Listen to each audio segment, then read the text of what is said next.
What we need is an intro for the beginning of it, where we say a funny thing. Yeah? And then music happens. Oh. You don't think that's hoping for a bit too much, do you? It's absolutely hoping for too much. I can't afford Jay Leno, so we're fucked. Dinkus? Dinkus. Yeah. That's going to be our opening gambit. Oh, yeah. Dinkus Christie. Yeah, right? Dinkus Christie.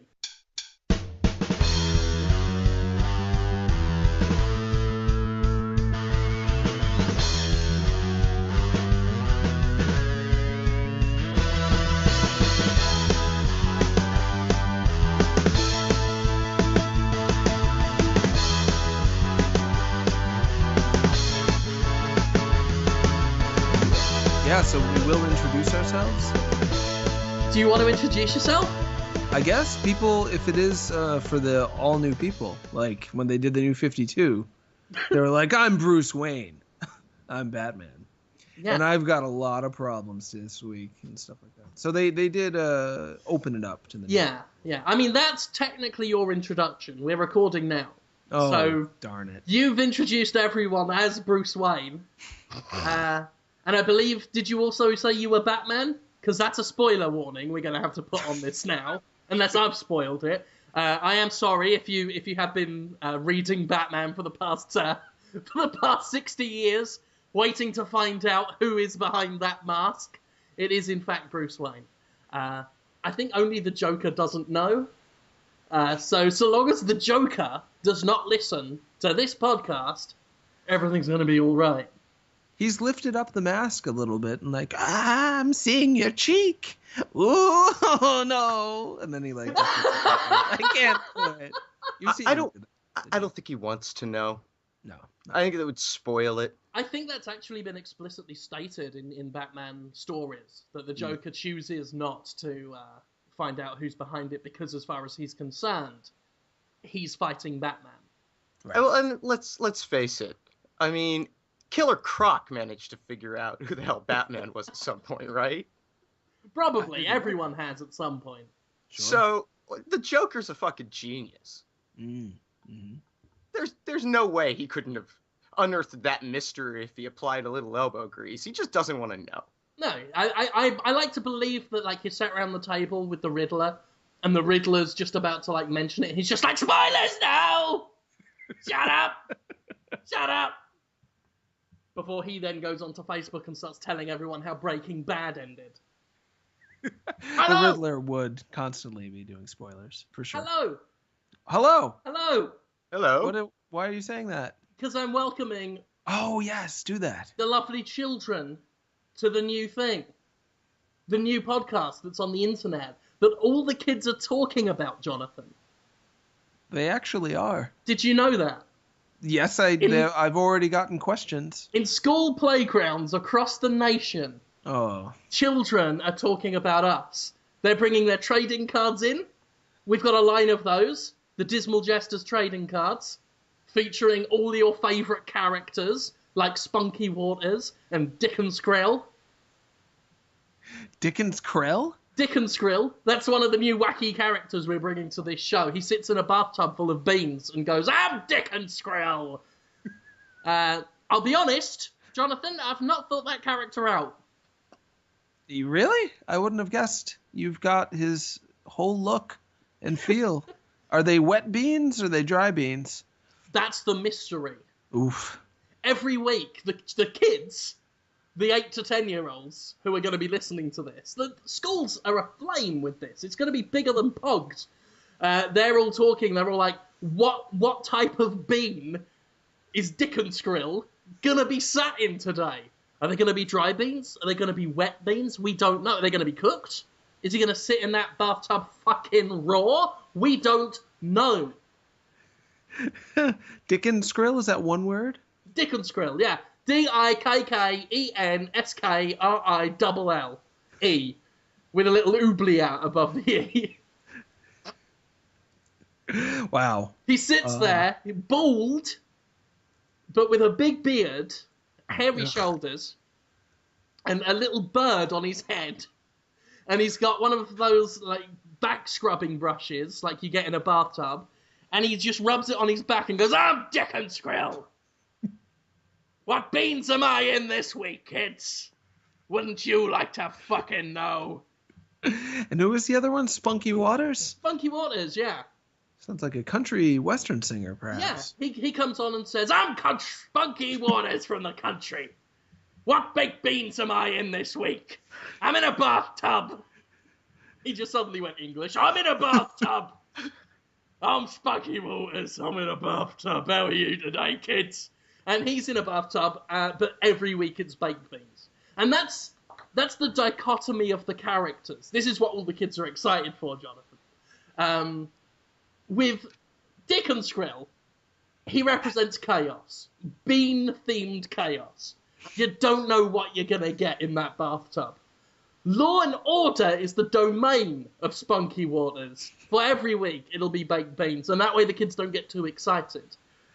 Because they've always got something that can be relied on. And that's the message of this kids' television show that this podcast is that the children are told that life is a maelstrom of unpredictability, and also your parents are going to die probably before you.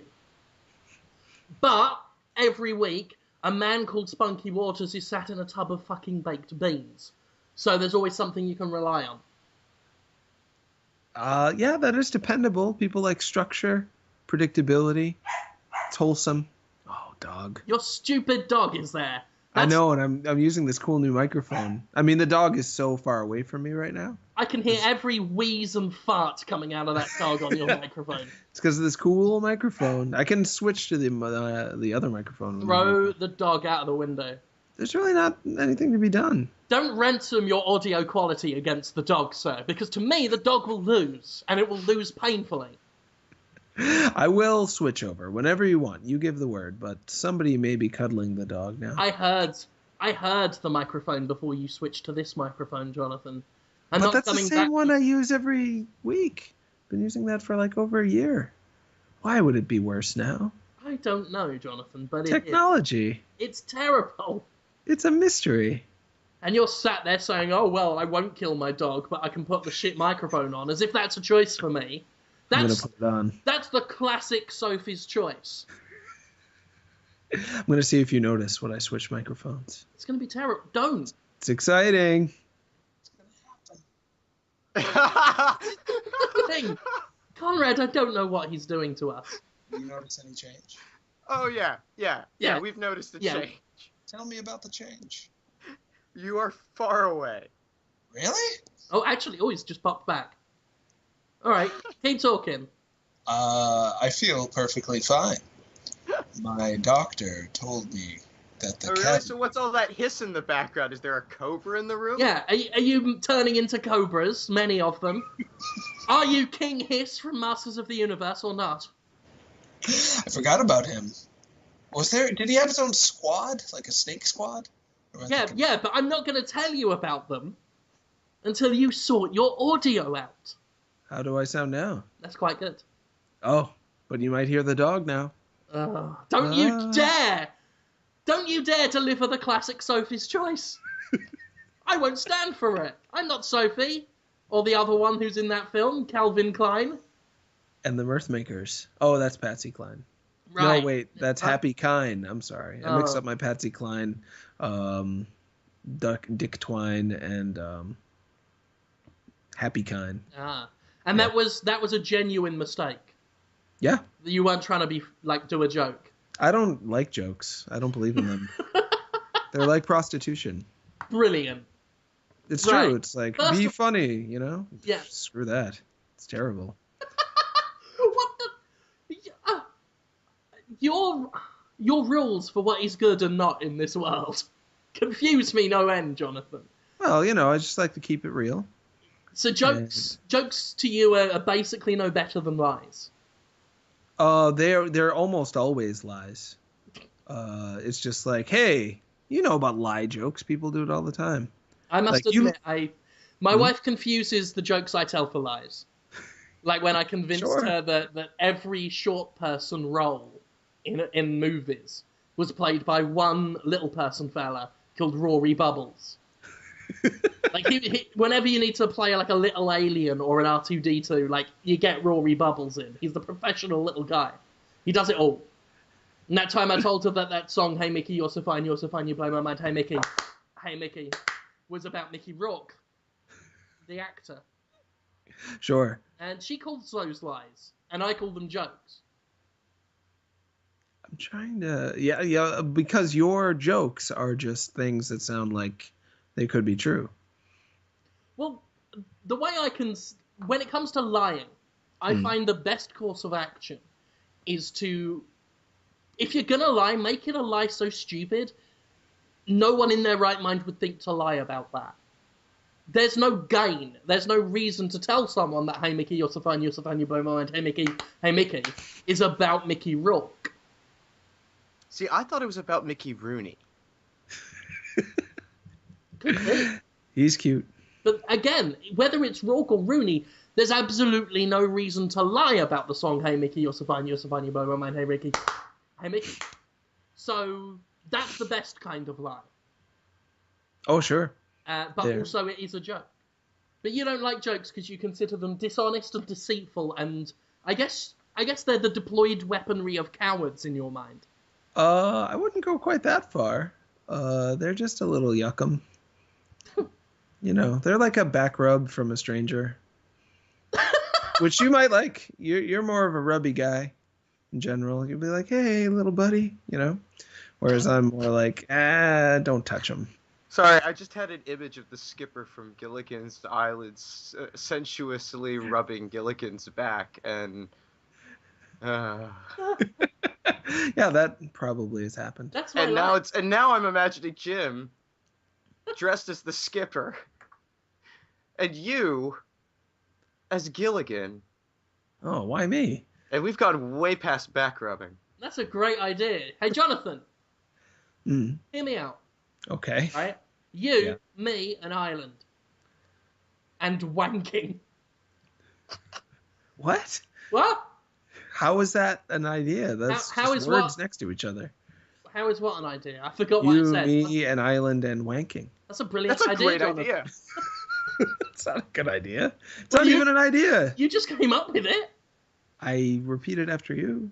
I don't remember that. Really, what else are you going to do on a desert island? That is true. If we were stuck on an island together for 10 years, Jonathan, with nothing but coconuts to eat and chocolate, right, we would wank each other off. Like, at some point in those 10 years, that's just something that would happen. Nope. Why would you say that, but it would also be 10 years of every time you go to sleep, I just sort of creep up over you in a kind of missionary position, and I'm over you for an hour, just propped up, just whispering in your ear, just wank him off, wank him off, wank him off, wank him off, wank him off, wank him off, wank him off. You think we would survive? You think one of us wouldn't kill the other? We wouldn't survive just on wanking each other off. That's why I mentioned the delicious coconuts, nature's bounty. They do have milk and meat. Yeah. So that's two good things. But two guys, different dispositions in a lot of ways. Stuck on the island. We're not trying to get off the island? Well, we're trying to get off on the island. You'd be so sunburned, too. You don't seem like a fan of the sun. You'd be all red and shiny. Come here. You know, you'd be like that. I'd be like, oh, boy. I'll sleep in the tree tonight. I'd be coming at you. Red like a radish. Skin peeling off in like just strips, like wallpaper coming off my face and back.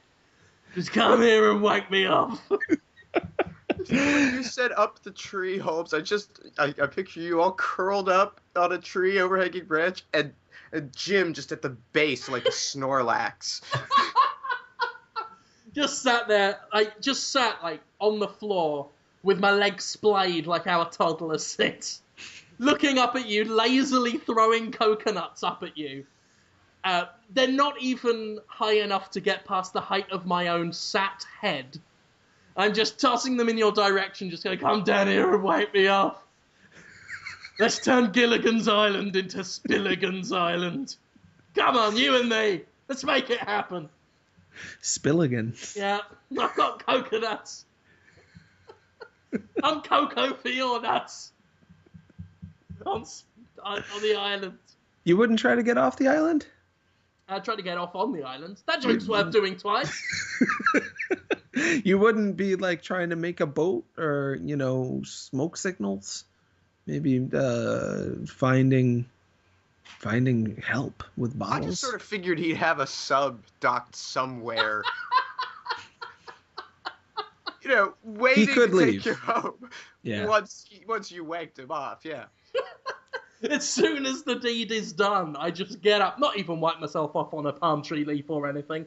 Just get up, pull up my Bermuda shorts, and I'm like, come on, off to the sub. Huh. Speaking of... we haven't even introduced each other. No, introduce you. Introduced isn't even a word. It is now. It's yeah. I'm just so excited to begin this show. Yes, let's start the show. Welcome to the show, children. We are your Dismal Jesters, which is a name I like because we try and be funny, but we're kind of just depressing. That's the idea of it. That's a good way to sell it, yeah. Sure. Yeah, that's going to keep them listening. Well, I mean, we've already just talked about two out of shape old men masturbating each other on an island. You're not all that old. I'm old enough. You're like 22. Aren't you? You're a teen almost. I'm still 20s. Let's keep it at that. That's young. For a couple so young. To be young again. You just do as you please. You're young, You just walk into the store and just knock over everything. Smash into things. What are you doing? I'm young. What can I say?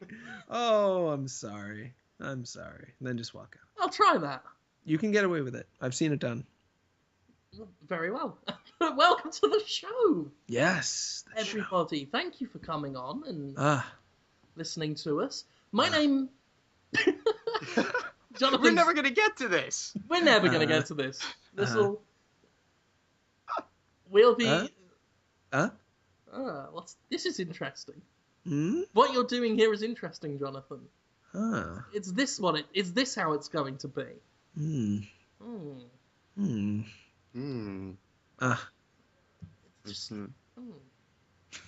This is a deadly game of verbal chess we've wandered into, gentlemen. Ooh.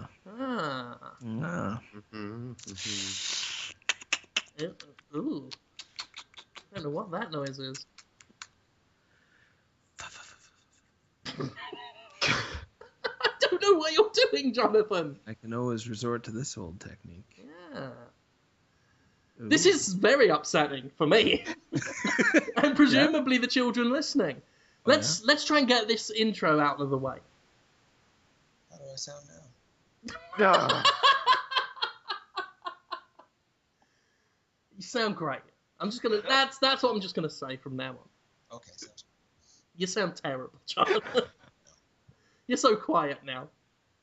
Okay, I'm back. All right, you can do the introduction. I'm sorry. Oh, thank you, sir. Permission granted. Indeed. Brilliant. Children, welcome to the show. My name is Jim Sterling. I am a raconteur, because I just like the sound of that word. I do things on the internet. I produce content. I've got a YouTube channel. Hey, don't wear it out. I do reviews of video games and do other sort of commentary on geek culture on a website called The Escapist. That's escapistmagazine.com. I also do all sorts of other weird little things on the internet. I have been doing it for far too long and would like to sleep, but I'm not allowed. But this is the new thing that we're doing. This is a new bit of entertainment. The Dismal Jesters, that's us. I'm also joined by Jonathan Holmes. Why don't you tell the lovely chillins what you do? Oh, yeah. I'm on Destructoid.com for the most part. I make some cartoons for Machinima every once in a while. We're actually working on 2 right now, so that's fun. Hopefully those will be out this month.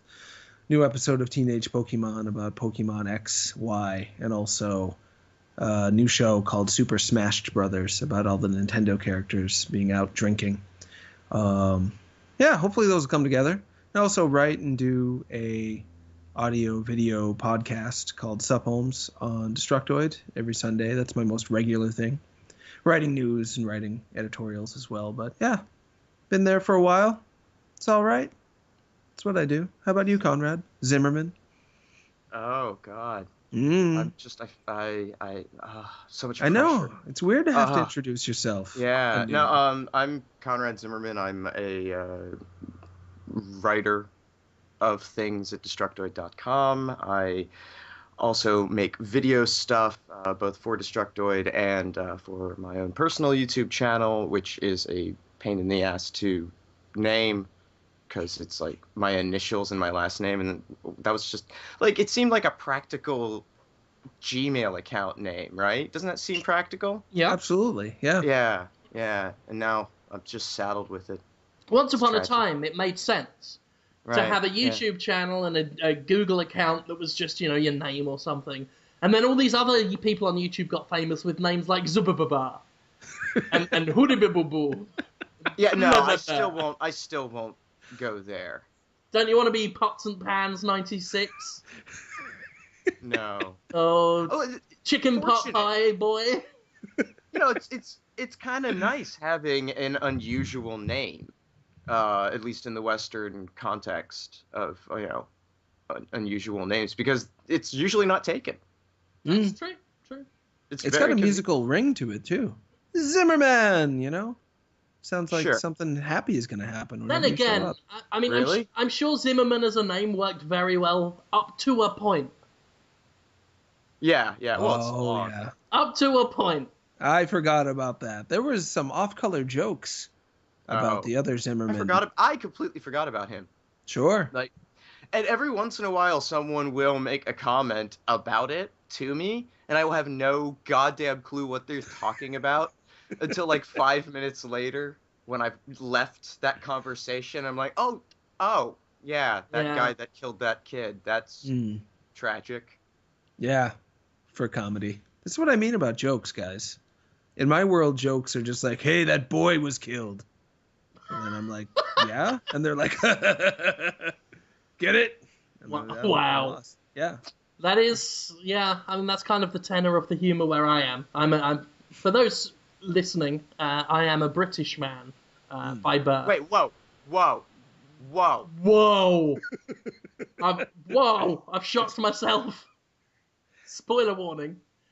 I am a British-born man, but I live in Mississippi, in the South, where the jokes sometimes go as far as, ha ha, that person is a different colour from me.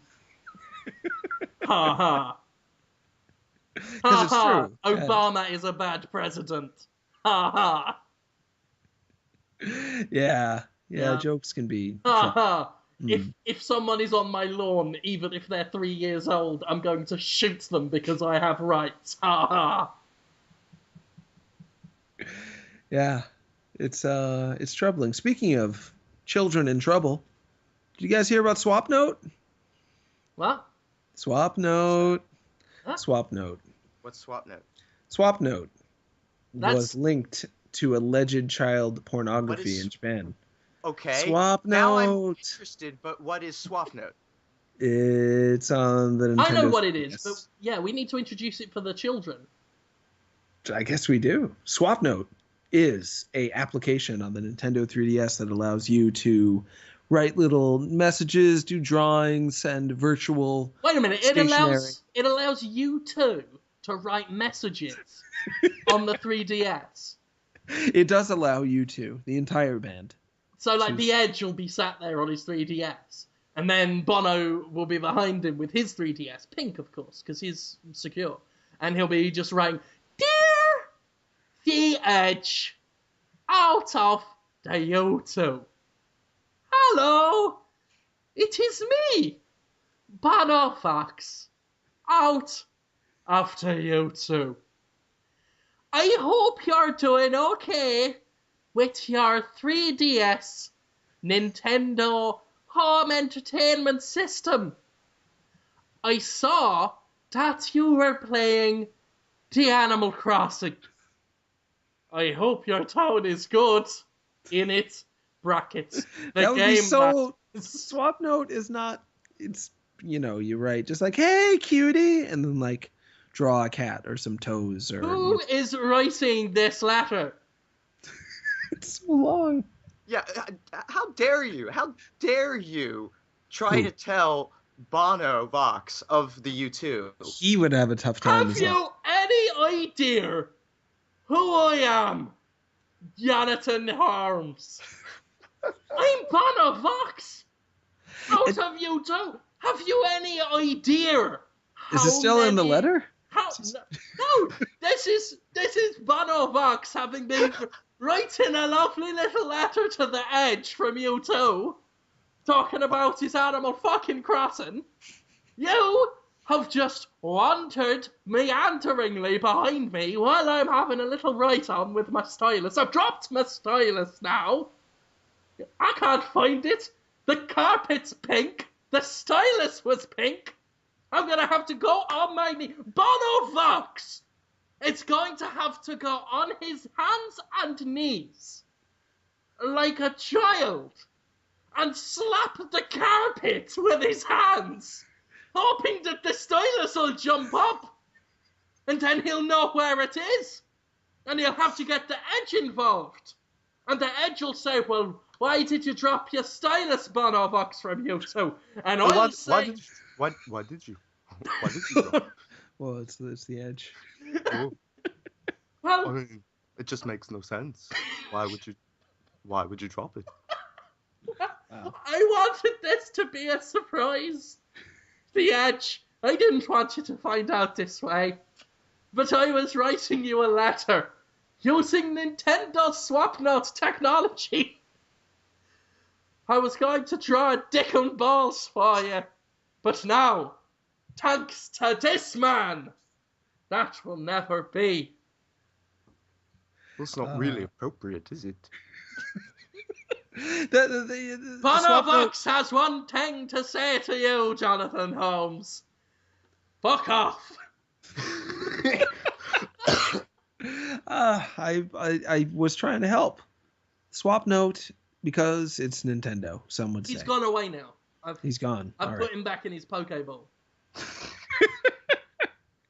Well, we'll get back to the point. Yeah. Swap Note was shut down. Nobody knew why. Nintendo said it was because some kids exchanged some friend codes and were sending stuff that they didn't think kids should be doing. People were like, Nintendo, so controlling, blah, blah, blah. And Nintendo is very controlling a lot of the times. Even in Swap Note, they control how much ink you can use, just so you make like every word count. It's almost like Twitter, except instead of character count, it's ink amount. So you can't like draw too many lines or else it'll be like, nope, you're done. They're an interesting company. The level of realism in like the drawing of pubic hair is very limited here, is what you're telling. Like if you were gonna draw a scrotum, I mean, you'd be lucky to get it up to 40 years old. In terms of detail? Yeah. Yeah. It would be a younger scrotum. It's true. So people were pre-annoyed, and Nintendo was very vague, which makes sense now that it's come out that word's coming out that in Japan, a few Japanese news outlets reported accounts of men confessing to meeting underage girls through Swap Note, which is so freaking weird because Nintendo, they've been mocked for years for being overly protective with the friend codes thing. Like, come on, it's the internet. What's going to happen? People aren't going to use Nintendo consoles. People aren't going to use Super Smash Brothers to try to meet underage girls. And then, Swap Note. It just goes to show that Nintendo has always really understood their consumer. And being pedophiles. Right. Well, yeah, I've had a lot of thoughts about Nintendo's consumers lately and how I've seen the culture around Nintendo fans change a lot in the past 5 years, where they've been made fun of so much for so long now that it's become a much more bitter, angry, sometimes more entitled culture where they tend to get very, very angry if every game doesn't come out for Nintendo systems. They feel slighted. They feel defensive that people are going to judge them. They're all going to start wearing black and spiked necklaces. Yeah, it's like that. It's similar to some sides of the brony culture too, where they're so quick to be defensive that they attack before you even get a chance to say anything. Not all bronies are like that, of course, but some are. Yeah, I thought that was a pretty interesting turn of events. Swap note may have been used for trouble. Well, let's not do that anymore then. Yes, we certainly shouldn't allow for the existence of a feature that maybe 0.01% of the population is going to use in a inappropriate fashion. Yeah. We got to just get rid of it. Or if we do, we shouldn't let Jonathan Holmes know about it. Damn right. How come? What did I do wrong? Don't worry about it. This show, Jonathan, we had a few ideas for names for it. Sure. One idea I had was I wanted to call the show Saucy Portions. Saucy Portion. Saucy Portions. Saucy Portions. Saucy. I realised in a American parlance, it wouldn't sound as snappy as I wanted it to. Saucy Portions. Yeah, as opposed to Saucy Portions. It's hard. Works. But I came up with that name. That name came to me because my wife was looking at a restaurant menu. And I think it said something like limited sauce portions or something. And she read it as Lieutenant Sauce Portion. So I wanted at one point to call this show Saucy Portion, and then the show would have a mascot, because again, this is being aimed for children, age 8 to 10. And we get the kids interested by having this fun mascot called Lieutenant Saucy Portion. And that dream doesn't have to die, Jonathan. You still want to do it? I still want to do it. But I've had to change it because obviously you can't be the mascot for this. But you live in Boston. Yeah, sort of. Yeah. Boston fascinates me as a city, Jonathan. Yeah? Mainly because you're in it. Oh, yeah. Okay. And I think about you a lot before I fall asleep every night. And sometimes I look out the window and look at a star in the sky, and I say, I wish upon a star, I hope Jonathan's going to be all right. Really? For the purposes of this conversation, yes. Okay. And I thought, because Boston has been so good to us, it gave us, after all, Boston's favourite son, Jonathan Holmes. That's you. We give something back to Boston. What is it? I'm glad you asked eventually. We are going to educate Boston's youth, or as the kids these days call it, Ute. We're going to go to schools in Boston and put on a little show for them. Like how when you were a kid and people would come with educational plays and like live sort of events and fun things to show you. Like maybe someone would come into your school and rap and say, yo, motherfucker, don't do drugs. Fuck those drugs and stick them up your ass. Don't do that. That's the opposite of what we were rapping about. You remember shows like that? They'd come in, they'd be all, yo, yo, yo, bitches and hoes. Degrade women and don't smoke crack. One time, the woman who had eggs come out of her mouth in Airplane came to my high school and was like, dyslexia is a big problem. And then just had eggs come out of her mouth. She still did the eggs thing. It was pretty awesome. Yeah, she's like, people always ask about the eggs. She said in a silent room when no one asked about the eggs. Yeah, no, but we were all like 14. We had no idea what she was talking about. It was great.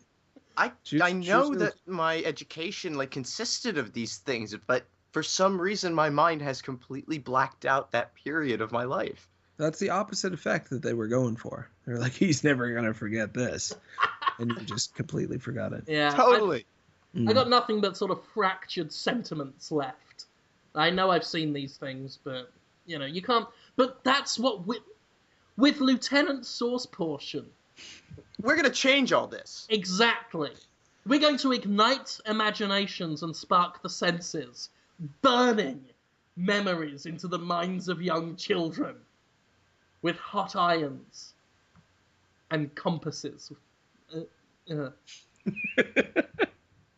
the best thing is Boston's favourite son the city's hero, Jonathan Holmes, is going to be Lieutenant Sauce Portion.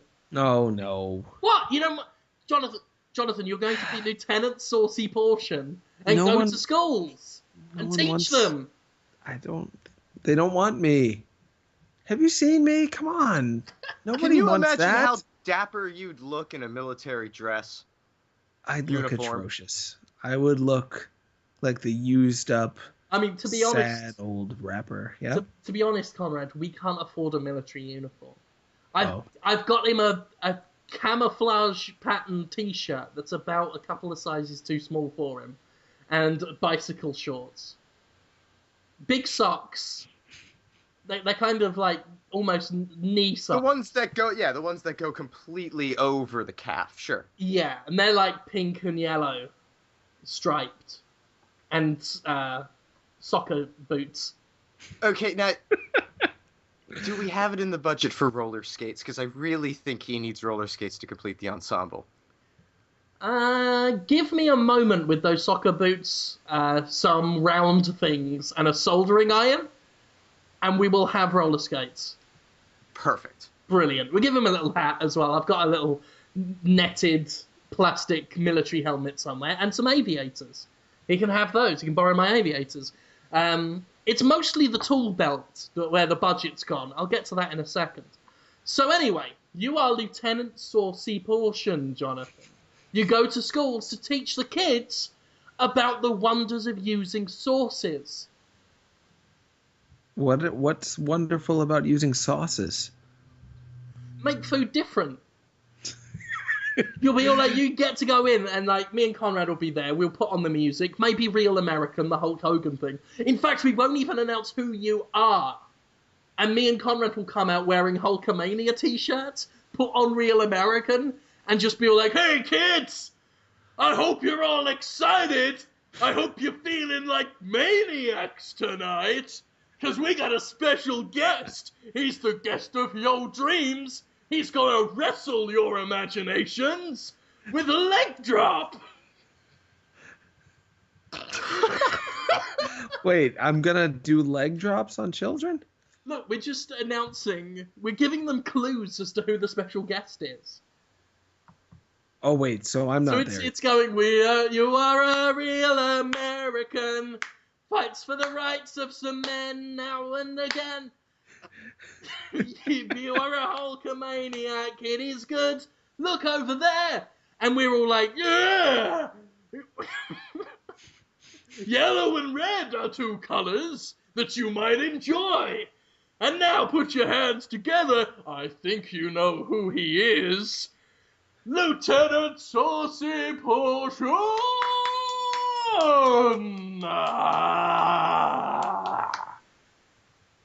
How's that for an intro?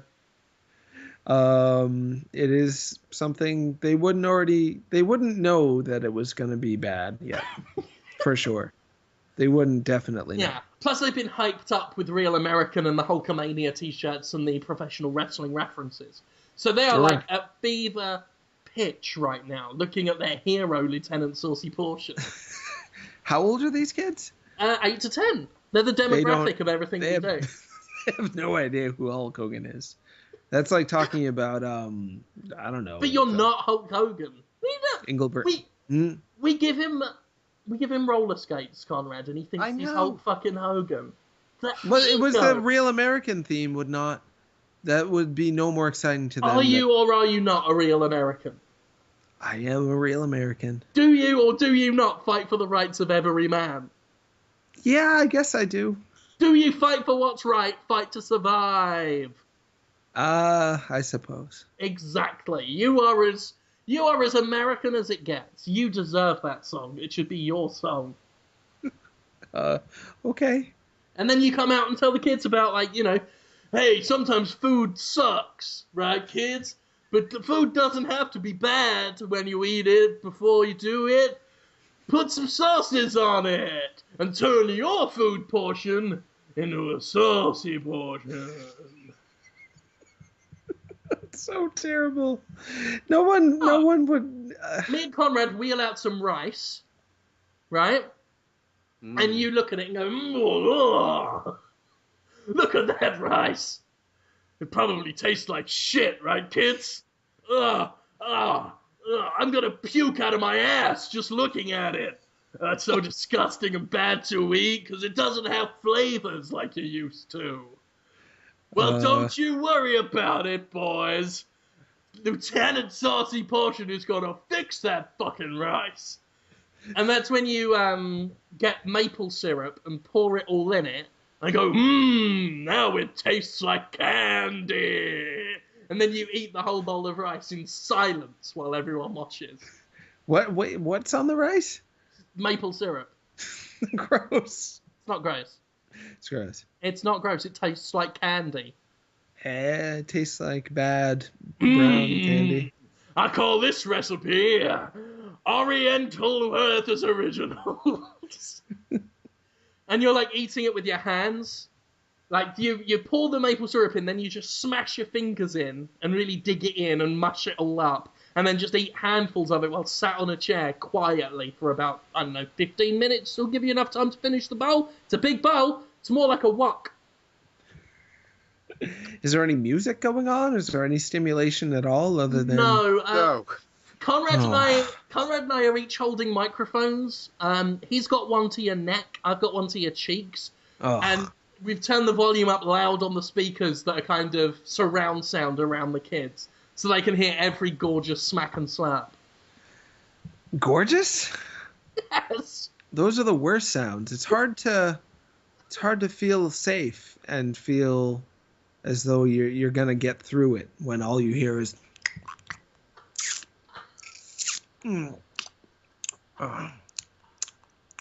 It's the worst. Oh, it's the worst. Sometimes there's a psychiatrist near me who eats salads really, really loud, and I have to think about how to not think about him, and it's so hard. He's a great guy too, but he's such a noisy slopper. Well, slapping it up. If that noise and the volume of it is going to make it difficult for you to focus on the task at hand, I don't know, maybe we could put a pair of headphones on him while he does this and put some kind of other audio through the headphones to really cancel it out. For the kids or for me? No, for you. For you. Well, I'm hearing my own lips. The kids want to hear you masticating. I don't think they do. We'll put something else on you, like the theme tune to Garfield and Friends on a loop. Friends are there. Like that, while you're just...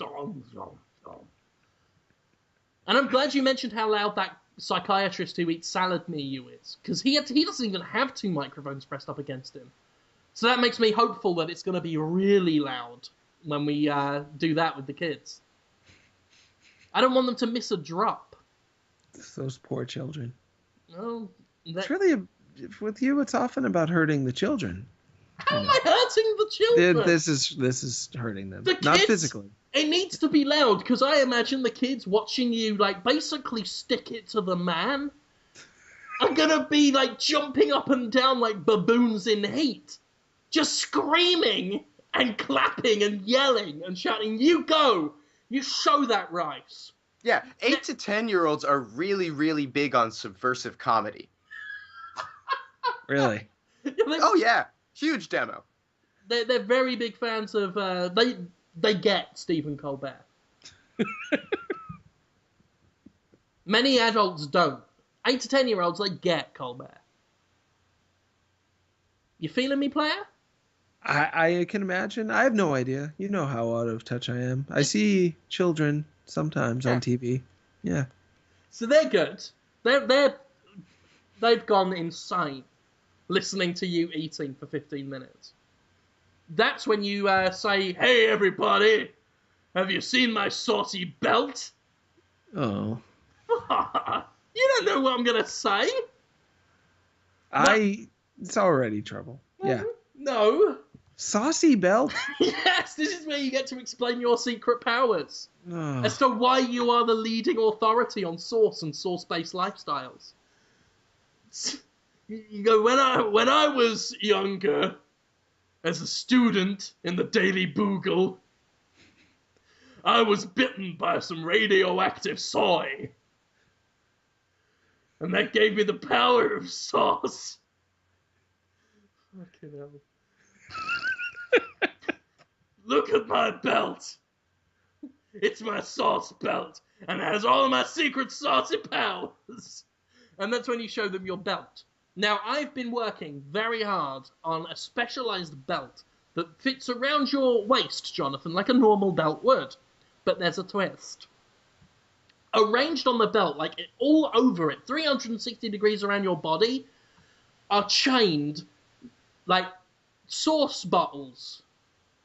Squeezy ones. Plastic squeezy sauce bottles. You've got tomato ketchup. You've got mustard. You've got soy. You've got butter sauce. All the sauces. You've got mayo smooth. Mayo smooth? Yeah. You've got Uncle Ben's stir-fry sauce.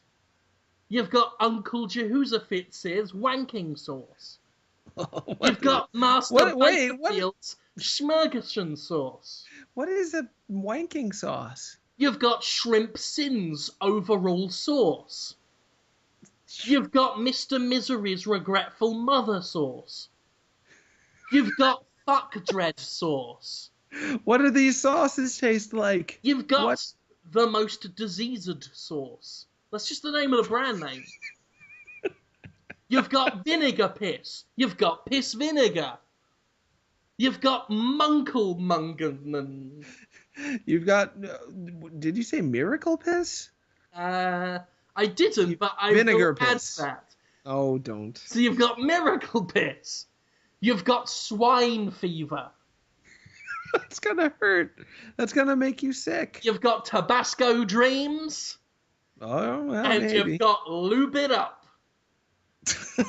That's not a sauce for food. That's not. You don't lubricate food. You don't. You've got Pepper Scum. Okay. You've got Pac-Man juice. Okay. Maybe. You've got a big honking tube of...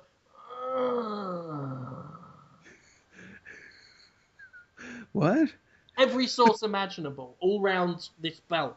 And they just sort of swing on tiny little chains. And the best thing about this belt is it's two belts in one.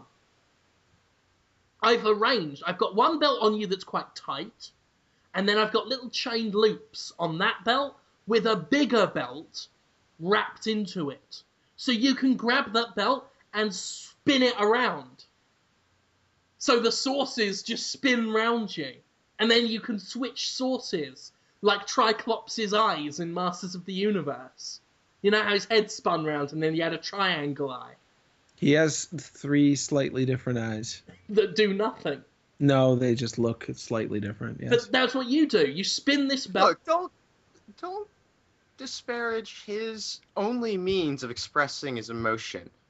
He's got a mouth. Triclops has a... He can do different mouth expressions without having to turn a mouth wheel. The eye is the window to the soul, Holmes. That one eye. That one, in its 3 different forms. I can't argue with that. You're right. I was impressed as a child. So there. And kids are going to be impressed by your sauce belt that spins round, like Triclops' eyes. And you're like, hey, kids, you're impressed by my saucy belt. Spins around like Triclops' eye. You're damn straight. They're all going to know who Triclops is, too. These kids hate me so much. And at that point, my God, you also start saying, here's a song from your youth. Dreams can come true. Look at me, babe, I'm here with you. You know you got to have them. You know you got to be strong. Dreams can come true. Like that while you're spinning it. Just to give them a really nostalgic trip. They hate me. They're their youth. You know, they're 8 years old. They can't stand anyone who's old, who's not a cartoon character. So you're thinking they're more Venga Boys fans. I'm thinking... You'll be spinning the belt going, boom, boom, boom, boom. I want you in my room. Let's spend the night together from now until forever. Boom, boom, boom, boom. Dreams can come true. Whoa. I didn't expect that to be a mashup. You mashed it up. It's the classic mashup. It's the classic Gabrielle Venga Boys mashup. So anyway, You spin it round so the kids know you are packing sauce. And that's what you tell them. You say, hey, boys and girls, aged 8 to 10, I'm packing sauce. And you grab one of the sauce bottles, so it's like in the middle between your legs at the front, and aim that up and squirt it into the audience. There's no possible way that could be misconstrued. No. Oh no, it's construed exactly how I wish it to be construed. Right. You squirt it and go, oh, like that. What do you think of that? Not good. Not good. Definitely You're stood getting there into with your belt and your bicycle shorts and your knee-high socks, and you arch your back backwards a bit, lean back a little, and grab the sauce bottle that's stopped directly in front of you, hanging at belt level, just below belt level actually, because it's on a chain, and you squeeze it into the audience and go, ah, experience my saucy portion. No, you realize what the area you're starting to delve into. Not really. It's that area you don't delve into. And of course, because the kids have been such good boys and girls watching the whole show, they get to choose any sauce they want on your belt, and then they line up, and you spin it around to the right sauce and just squirt them a freebie in their mouth. Squirt a freebie of what? Of your sauce! What is the sauce?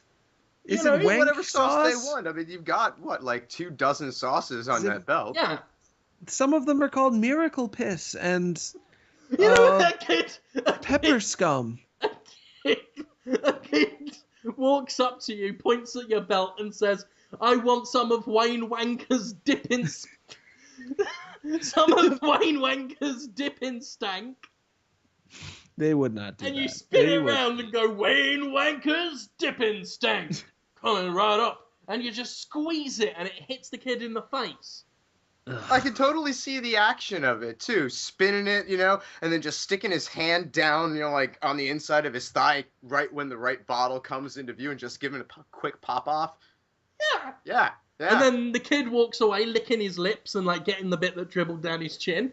And another one lines up for their splat.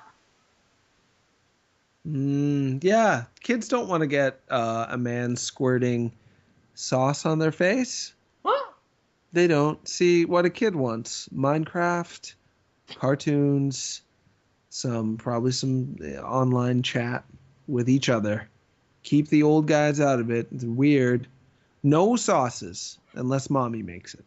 Well, that's because they don't know about the wonderful world of sauces. That's why we're there. If it weren't for us, they'd all be doing meth. Would you rather them take up smoking on the playground or take up sauces? I don't think meth is an issue for 8-year-olds, 8 to 10. I don't think so. When I grow up, this is a very personal issue for me. Yeah. Oh, see, my wife, she was raised in a home where there were no sauces. I mean, there was barely salt. The woman has never seasoned anything in her life.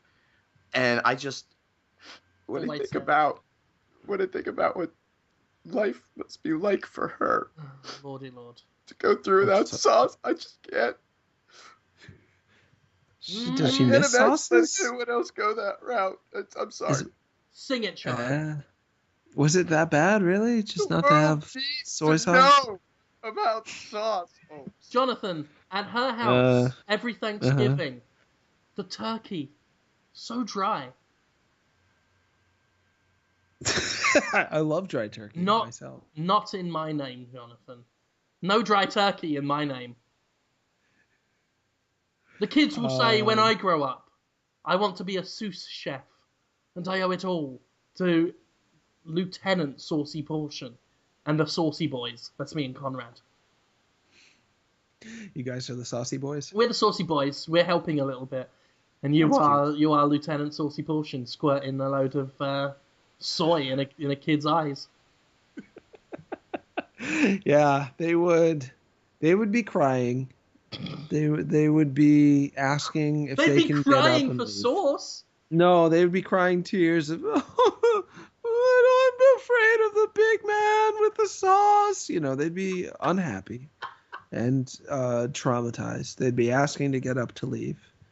I assume the teacher would be like, nope, you got to take your sauce. Just get real close to their face. Nope. I'm assuming in this scenario. No, otherwise, they would have kicked me out a long time ago. The whole point of these exercises is to tire the kids out. What? So that the faculty can ignore them for, like, you know, get a little bit of peace and quiet. Yeah, I will admit there is a little bit of a deal on the side here. But it's how we're really making our money is we're just kind of wearing them out physically and emotionally. It's how Boston wants to run its whole curriculum. And who are we to judge? I mean, you know. We are the saucy boys. That's who we are. Right. We go where the sauce beckons. So how do I close it? How do I get out of there? Because I don't want to do this. Saucy portion, saucy portion. He stands up. He stands up for the rights of the foods that you can drink. Gross. His sauces really stink. It's bad smelling sauce too. Ooh, it's so wet. Eat my vinaigrette. This is awful. This is like a Hulk Hogan style sweaty man music video. Is that right? Ooh, don't you be messing. Give me a lick of your dirty ranch dressing. You want someone to lick you while there's ranch dressing on their tongue so you get the dressing from the tongue? It's a lick of dressing. What's wrong? Is that right? Huh? Did I get that right? You want to be licked by a tongue with dressing on it and then get like a white, wet stain after. Yeah, why not? I guess that's a great idea, Holmes. It's a unit of measure, I guess. A lick. Yeah, a lick of it. Gross. Oh. Gross. Come on, nobody should lick. How is that not good? Well, there's a lot of places I can start from. You shouldn't. Sauces are gross anyway. Just to Whoa. Right up that. Yes, they are gross. Even a little bit sometimes. Even garlic and herb sauce. I mean, maybe a touch, like a dab. I don't want to know what Harvey Fierstein thinks. I want to know what you think. Yeah, I hate white sauces of all sorts. I won't touch anything. No ranch. Any white creamy sauce. I had some the other day. It was a huge problem. You don't like white creamy sauce? Huge problem. Well, that's next week's idea. Fucking ruined. So do I get to just leave? Or the kids are in tears. They're covered in multicolored sauces. We're done with that idea now. Oh, I got out of it. I mean, you're doing it, but it's at that point that I will say, I'm bored of this. And me and Conrad will just leave. Leaving you to explain. I'm glad I got out of it eventually. And I didn't get arrested or... Yeah, you won't be in the school forever. Just until I get bored and wander off without telling anyone. As is this things goes. That is how things goes. We did it. It is, after all, as Gabrielle said, that dreams are a thing that you can have. What did she look like, Gabrielle? Did she wear a suit? She had an eye patch? Yeah. I've got to bone up on my female R&B and rap, solo rap artists. She had, if I remember correctly, she had short hair, an eye patch, and I think she did wear kind of suits and maybe sort of more androgynous clothing. I should look into her. You know about Taylor Dane, right? I've heard the name. Oh, she's special. A woman kept bumping into Taylor Dane. You should look into that. Oh, I've seen that on YouTube, the stand-up comedian. Oh, is it on YouTube? Who tells the story about bumping into Taylor Dane. It's a pretty good story. Yeah, I heard it on the radio. I don't know if it would carry visually as well, but good times. That's good. Yeah. What's next? What's next for the Dismal Jesters? What a good name that's turned out to be. I like him. My wife. I like that. I told my wife that's the one we'd settled on, and she was all like, "Oh, really?" And I said, It's funny. My wife had exactly the same response. I was like, what does that even mean? So, Unlike the rest of the stuff on the show. I love it. I've got Tobiichi Carlson doing logos. Oh, cool. This is locked in. It's happening. We can't change it. I'm getting the t-shirts printed already. I'll be down 10 grand. Wow. Really? No, but in my heart, in the 10 grand of my heart, I will be deficit. I wonder how t-shirts would do. That'd be fun to find out. Well, maybe you can. Yeah. Let's see if I can get this hosted first. Sure. Well, yeah, it's for a struggle. It might cost me a whole $30 a month. I don't know if you've heard, but I review video games for a living, so that's questionable whether I can afford that. I'll pitch in. I'm only joking. Sure. Send me the account. I'm rolling in it, mate. Oh, good. And money. I'd hope so. Did you get that? I was implying something else. I think so. Like poo-poos? Like spunk or shit. Oh, yeah, those two. All over my naked, fat body. I'm just rolling in it like a hog. I'm picturing, man, you've really sparked a passion for obsolete female R&B. You remember, you gotta be bad, you gotta be bold, you gotta be wiser. I think you gotta be strong, you gotta be wiser. Yeah, I'm just picturing you rolling in. You gotta be wiser. You gotta do something, and then something, and do another thing. Rolling in poo and semen to that. God, I haven't heard that song in, well, probably not since the fucking 90s or whenever it was. You should Pops get up it. in my R&B female vocalist Pandora all the time. That's the way you do it. Maybe you can explain for me then, Conrad. Is there a part where she goes, got to be hard, not too hard? Because why, what? You know, how hard do you want it? I've always wanted to know. Not too hard, but hard. Got to be hard, not too hard. Yeah, I bet Desmond Tutu really knows how to give it too. You know what you want to do, Jonathan? Everyone's on Twitter these days. Yes. Find her, or indeed just to make sure you've got your bases covered. Find every R&B female solo artist on Twitter, and then just ask them how hard do you want it. I think that will make you look great. It could happen. You'll get a spot on Conan O'Brien. You'll come on and he'll say, "Oh my god, I can't believe it! I'm meeting the how hard do you want it guy." This guy asked every female R&B solo artist from the 90s how hard they wanted it, and the audience will go, "Yes, if only we could have that courage."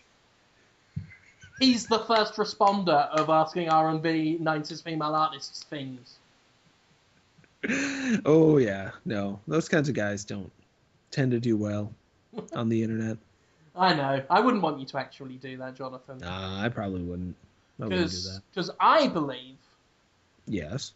that people should be, like, you know, treated with, like, respect. Really? But, you know, I'm not making a big deal out of it, but just, like, treated with respect and shit. Sure. Really? Like women, like, you should not, like, you know, treat them bad and shit. That's progressive of you, I think. I mean, hey, you use that word. I consider it just like being just a regular guy, you know, just living my life. Okay. You know, like, right? Well, yeah, sure. Like, I'm not making a fuss about it. Okay. It's, oh God, I mean, God, don't crucify me and say I'm Jesus as you crucify me for saying that everyone should have equal rights. You know, okay. I'm not the Messiah. You're not? Hey, look, I'm not presumptuous. It's not for me to say. Am I the Messiah? Am I not the Messiah? I don't know. That's up to the people. Don't go saying it. Don't guillotine me for saying that, you know, we should treat people like people and people should be free to live happy lives. Are you a social justice warrior? Are you fighting the war for justice, social? Who can say? Am I fighting the war? Am I fighting a war? Is there a war? Is it a war of words or is it a war of sharp things? Who can say? Don't put words in my mouth. Don't put me in a box. I don't think anyone should be put in a box unless they killed a kid.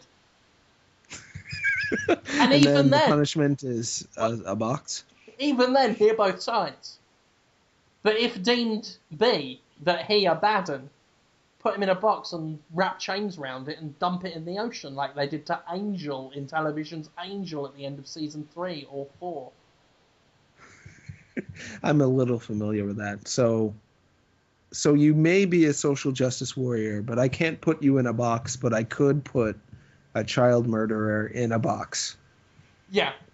Okay. But they would have to play the Angel theme tune as they did it. So solemnly and silently, this kid killer is put in a box, similar to the Boo Box from Hook. And we might have Dustin Hoffman there going, the Boo Box! And Bob... he's passed. Bob Hoskins? I forget, every now and then I forget that Bob Hoskins has passed away. No, he's alive. No, Bob Hoskins is dead. He's alive. No, I'm pretty sure he's dead. If Phil Collins is alive, Bob Hoskins is alive. Well, is he Bob Hoskins' canary down the mine shaft? They kind of are the same thing. Right. Yeah. Okay. He's all right.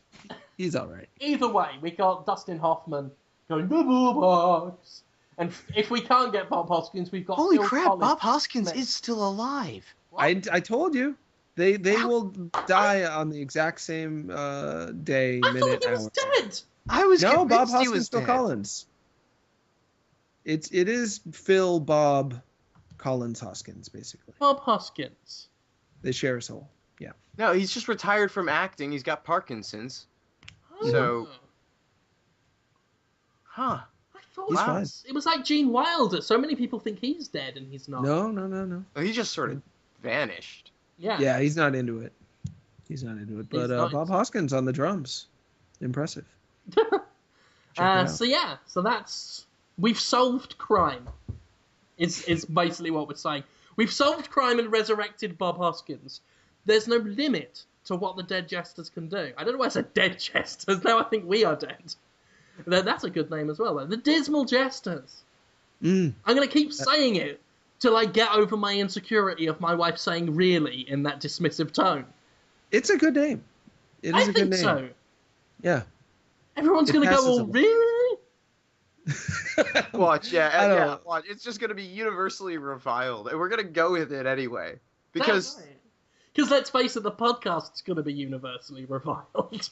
And I ain't got nothing else to do on a Wednesday fucking night, so it's sorted. It's a lock-in, as they say. Yeah, it'll be great. A guy named Philip Merriman is now following me on Twitter. He's got muscular definition, long hair, and a beard. And his background for his profile is just a lion. And his self-description is fit music meditation.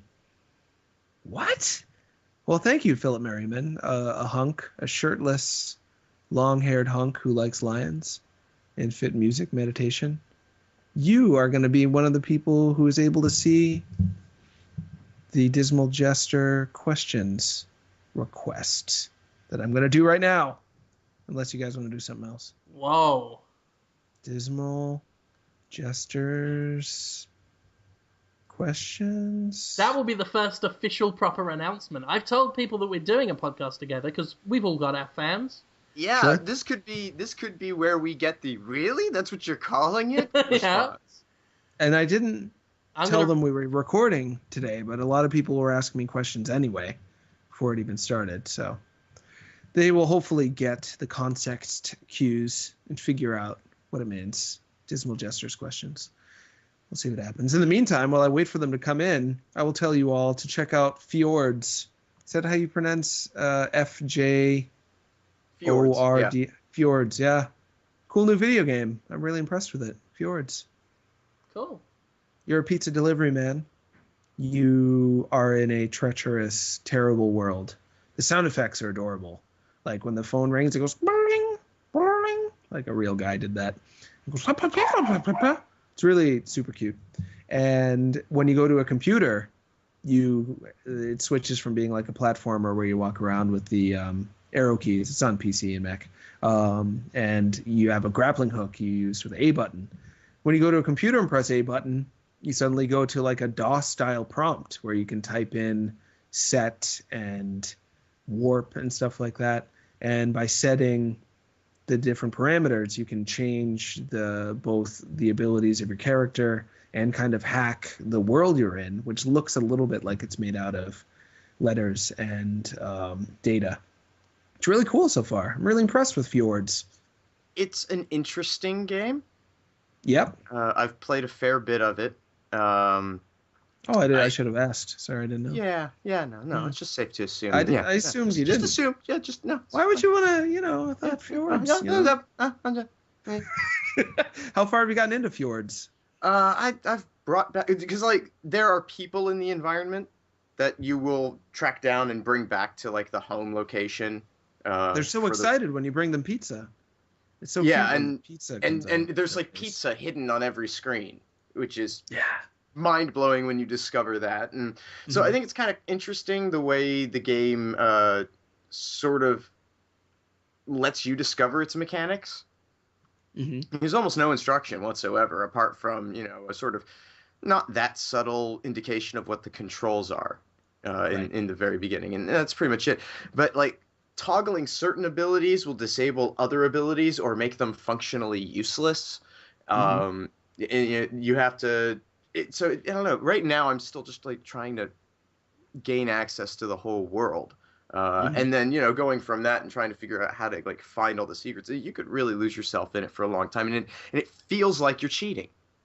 Like every time you do something cool, that the game's totally built around you breaking it, I guess is the way, going outside of the boundaries of the walls or blowing stuff up, destroying the environment, ignoring the environment. And it's just kind of a neat experience to have because you feel like you're getting away with something. Yeah, absolutely. And you also feel like you're a co-programmer. Like when you hack into the computer. I don't feel that way about it. I sure do. No, That's I don't what writing feel code is like. You experiment. You're like, do these things work together? I'm not writing it along with them. I am taking the established parameters that they have laid out, and I am combining them to possibly sequence break their intentions. But it's not even the sort of game where there's sequence to break. So I might be in a emergent narrative sense developing my own story about playing Fjord. Sure, but I'm not co-creating the game in that. It's a framework with tools. Well, I can see that. Is it a video? is it a video game? Yeah. I don't like them. Yeah, I could go on about that. But very interesting conversation. Oh, come on. You love the video game. The kid loves them. I don't get them. You've played them? They're violent. What's that game where you kill a prostitute for points? Bioshock? Every game. That's every game now, Yeah. actually. They're all putting that feature in. I don't like that game. Every single game, I don't like that one. I had to stick around my day job today. There was an open house. So I'd introduce people and be friendly. I was sipping a little cup of coffee to look. Your day job, by the way, you work at a mental hospital as a licensed practitioner. It's not called a mental hospital. That's kind of, no. Psychiatric hospital. Mental psychiatric care facility? No, psychiatric hospital's fine. Mental is, My dad used to call them a DOS house. Yes. So mental isn't as bad as that. But no, not mental hospital. Jeez. Come on. And you are, of course, a practicing psychiatrist there. I am not. You've got a PhD in... I don't. In brain solving. So I was talking to the owner's son. Yeah. About video games. He's quite keen on them. He likes Destructoid too. He seems like a very nice guy. And one of the older administrators was overhearing us talk about, I think it was like Wonderful 101 and Xbox One and all this One and things. And he just went, ugh, gamesters, and walked away. Gamesters. I thought it was pretty great. He's a Fuck great those guy. assholes. We got 37 questions Oh dear. in during our small talk. Oh dear. Jeff Beltran, who is Giraffe's kid on Twitter, says, when do you tell a brown bear that enough is enough? Immediately. As soon as you see it. You say enough is enough and hope that it takes the message and leaves. Or else it'll probably kill you. I would say when enough is enough. I can tolerate a bear. You can? I can tolerate a bear. If it starts, like, kicking my leg when I'm trying to work, that's gonna piss me off. I might find it funny once or twice, but after that, you gotta give it a short, sharp no. Stop kicking it or we won't play Atmosphere tonight. A bear, people want to be friends with a bear. I'm sure you saw Grizzly Man with Timothy Treadwell being like, there's a nice bear. There's a nice bear. And just gonna get murdered. You know he's gonna get murdered. It's terrible. Oh, jeez, don't be friends with the bear. I might be seeing bears. How would you do that? At the beginning of next year, right on the 3rd of January, so not long now. I'm off to a cabin in the mountains, in the Smoky Mountains, where there are bears. Sounds terrifying. I hope you're okay. They will just eat you. They kill guys all the time. I probably won't see a bear. The cabin's got Wi-Fi. Okay. I'll probably be all right. It's got a big theatre room. A whole bunch of the gang from my local area are going up. Me and Alex and Flannel and Kathy and Tara and Roger and John and Barbie and many others. Huh. For how long? I don't know, a couple of days, weekend, I think. Extended weekend. Could be very relaxing. Could be kind of a, what's that movie with dead in the name, but it's very disappointing because nobody is dead. There's no zombies in it. The dead people in the cabin. It's not The Dead Zone, but it's got Kevin Kline in it. You know the one. It'll be like that. Definitely. Look it up. Boy, the questions just keep coming in. Mr. Dr. Pringles, who's known as Bingles, or Blingles, I'm sorry. Sorry, Dr. Pringles, Mr. Dr. Pringles. He wants to know, how much money would you pay for a Woody Allen game? I would pay $150 for a game that just is Woody Allen in your house. Like Seaman, but Woody Allen's face. And you go through all the different eras, young, cheeky, slightly hornier Woody Allen doing movies like...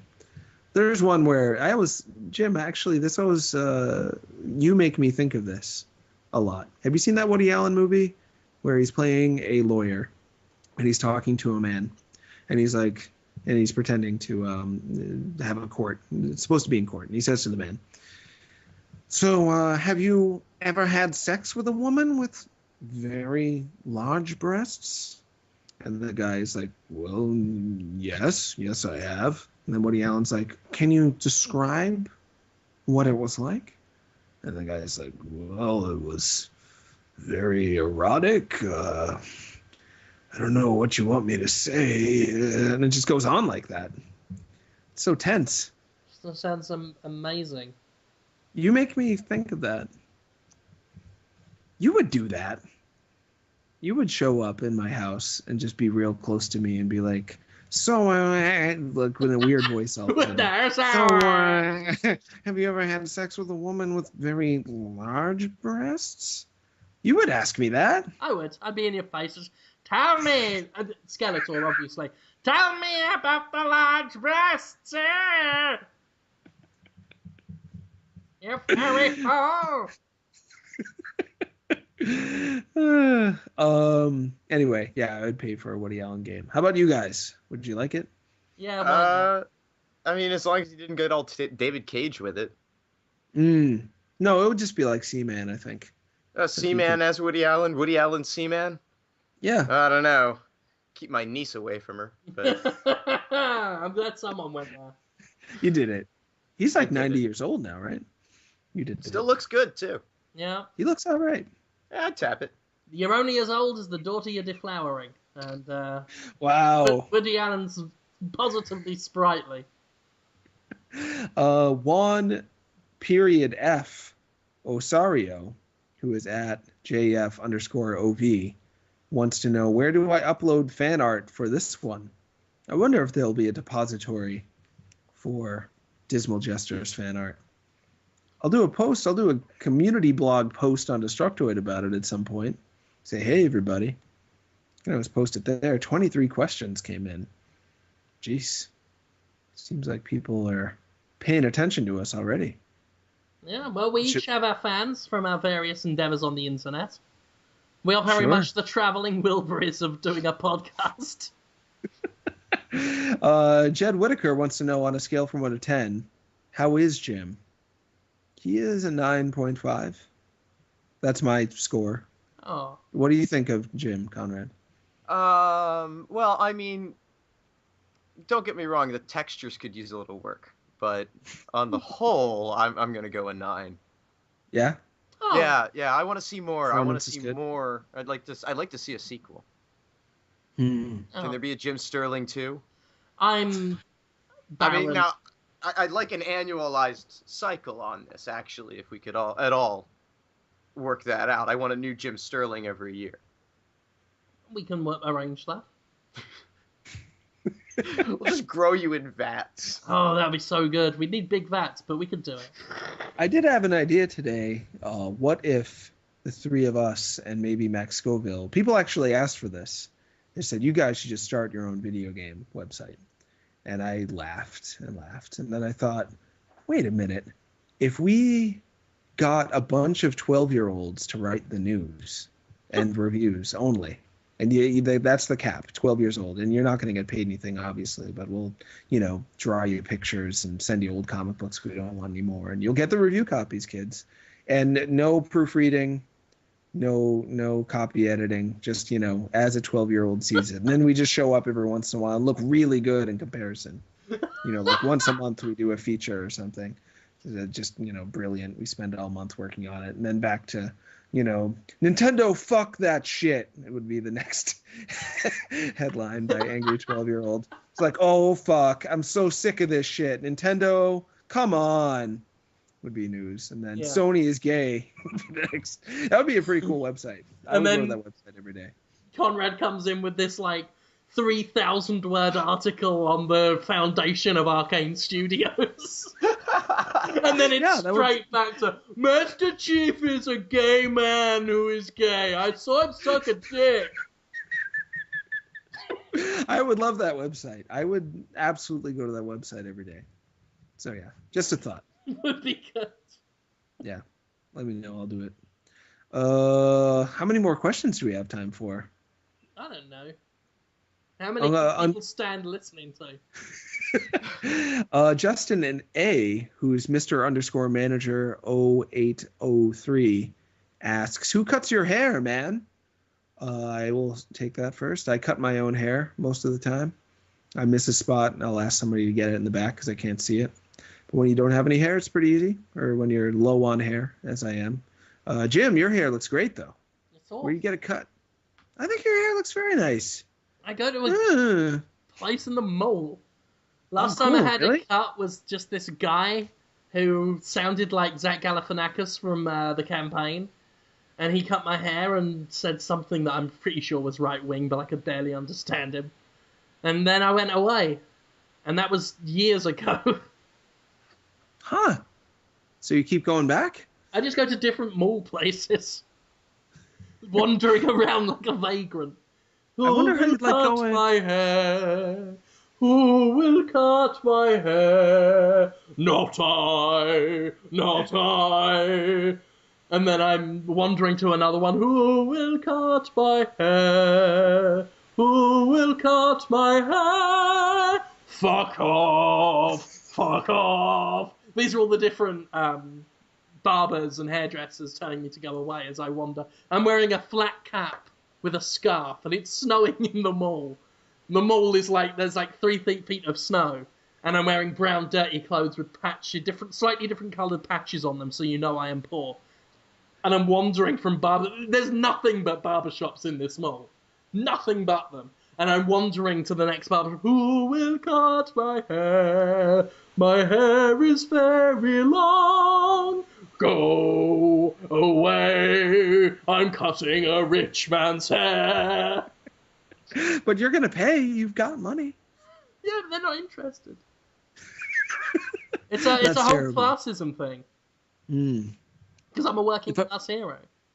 You are, absolutely. The next step in that story, I think, would be for you to go to the haircutting university and get a student cut.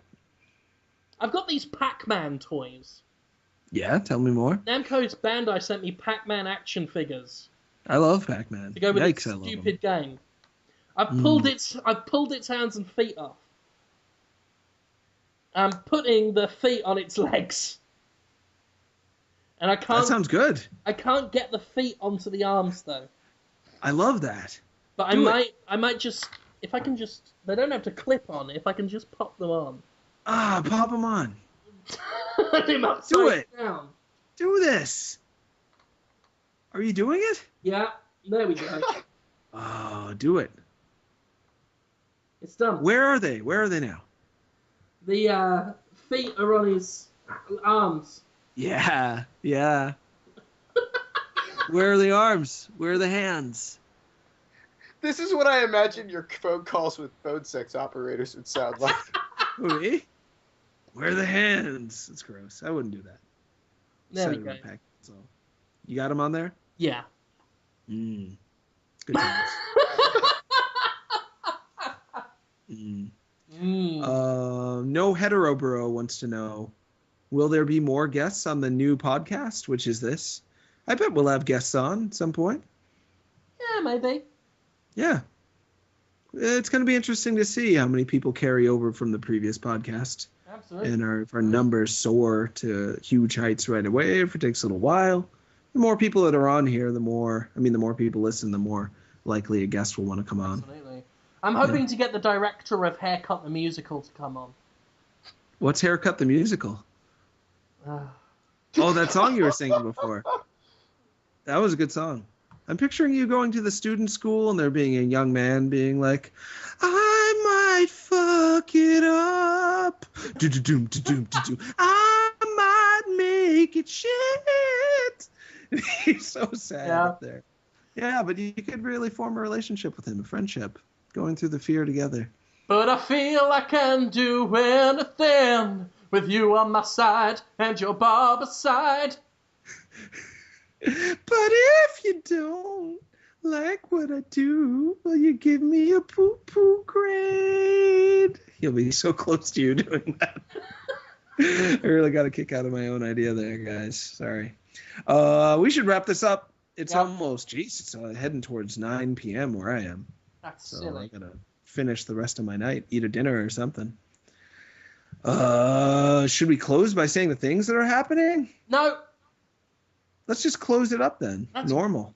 Let's just have a nice send-off for the children. You want to do that? Yeah, let's do that. Like they're eger to get this finished so they can go straight to bed and then go to school the next morning and tell all their friends about what they listened to on the Dismal Jesters. Who are us? We've been the Dismal Jesters, friends, lovers, and thank you for listening to us. And unless we're dead by next week, or unless everyone says this is shit by next week, we'll see you next week. Bye. Bye. Bye. Bye. Bye. Bye. Bye.